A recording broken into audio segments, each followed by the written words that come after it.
Halo, kembali lagi bersama Klinik Bimbel. Kali ini kita akan membahas materi tentang pemuaian. Nah, di video sebelumnya kalian sudah belajar tentang pemuaian panjang, luas, dan volume pada zat padat. Ya kan? Nah, sekarang kita akan ngomongin sedikit tentang pemuaian pada zat padat, tetapi lebih tepatnya adalah pemuaian bimetal. Jadi, apa sih bimetal itu? Jadi bimetal itu adalah dua keping logam yang berbeda koefisien muai panjangnya. Jadi perlu diketahui setiap bahan tentunya memiliki koefisien muai panjang yang berbeda-beda. Jadi kalau di sini ada dua bahan, tentunya dia juga memiliki koefisien yang berbeda. Yang kemudian dijadikan satu dengan cara dipaku keliling atau bisa juga dilas. Nah, ketika bimetal ini dipanaskan atau didinginkan,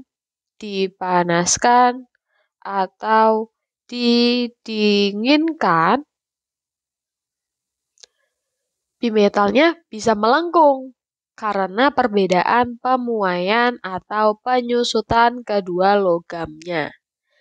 Nah, di sini kita ada contoh baja dengan koefisien seperti ini, lalu ada kuningan dengan koefisien seperti ini. Dia lebih besar yang kuningan, ini lebih besar. Ketika dipanaskan, dia akan melengkung ke arah yang koefisiennya lebih kecil, yang ini. Jadi setiap dipanaskan, itu melengkung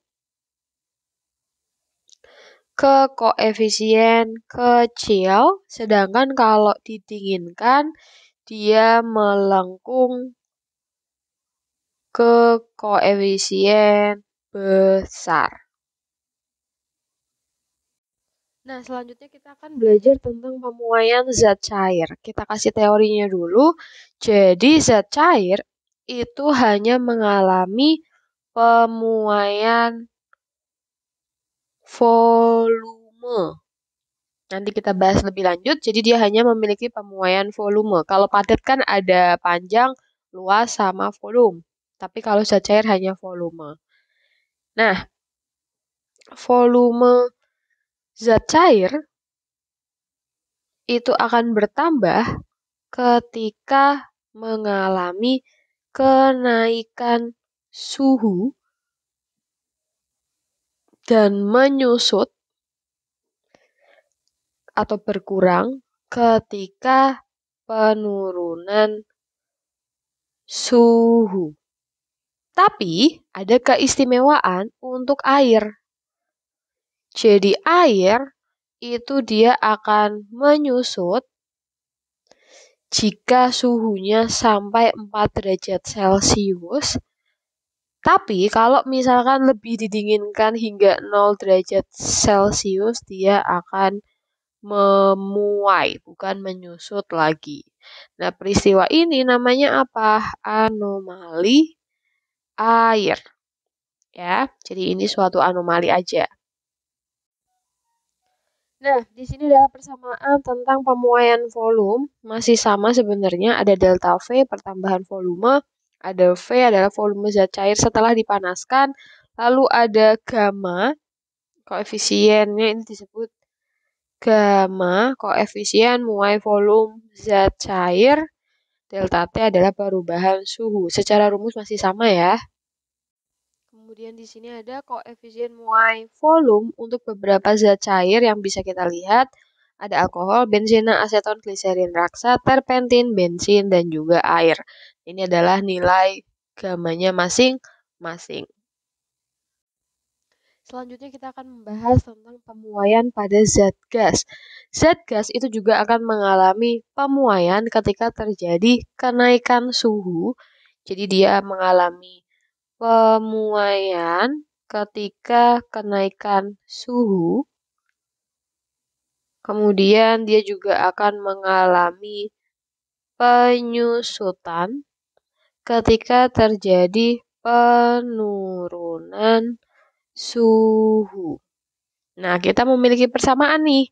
Ada delta V sama dengan V0 dikali 1/273 delta T, dan lain sebagainya. Delta V itu adalah pertambahan volume, V0 adalah mula-mulanya, V-nya adalah setelah dipanaskan, dan delta T itu suhu dalam derajat Celcius. Oke, sekarang kita coba soal nomor 1. Di sini ada bejana yang terbuat dari baja berukuran 5 liter. Berarti volume awalnya itu adalah 5 liter, diisi penuh dengan cairan aseton. Bejana dipanaskan sehingga suhunya naik. Berarti ada T1 30 derajat Celcius dan T2-nya adalah 60 derajat Celcius. Jadi kita bisa hitung delta T. T2 kurangi T1 sama dengan 30 derajat Celcius. Berdasarkan pemanasan, tentukan volume aseton yang tumpah. Volume aseton yang tumpah itu berarti sama aja delta V-nya ya. Kalau delta V itu kan pertambahan volumenya. Sama aja dengan volume yang tumpah. Pertambahan volume. Nah, koefisien muai asetonnya itu disimbolkan dengan gamma. Gammanya 1,5 kali 10 pangkat minus 4. Langkah pertama, gimana cara carinya? Kita lihat ke rumusnya dulu ya, biar kalian tidak kaget. Nah, kita kan punya rumus ini. Berarti kita bisa menggunakan rumus yang bisa antara ini ya. Nah, ini bisa semua. Kalau misalkan kita cantumkan aja di sini, biar lihatnya lebih mudah. Itu berarti yang ini. Oke. Nah, kita mau pakai rumus yang mana nih? Misalkan kita langsung aja karena yang dicari delta V, kita hitung menggunakan rumus yang delta V sama dengan V0 kali gamma kali delta T. V0-nya adalah 5, gammanya adalah 1,5 kali 10 pangkat min 4, delta T-nya adalah 30 derajat. Oke, kemudian kita hitung 5 kali 1,5 itu 7,5 dikali 10 pangkat min 4 kali 3 kali 10 pangkat 1. Nah, 7,5 kita kali 3 itu adalah 22,5. Nah, ini sama ini berarti sisa min 3, berarti kali 10 pangkat minus 3. Kalau kita ubah menjadi desimal semua berarti 0,0225 liter. Jadi volume yang tumpah adalah 0,0225 liter.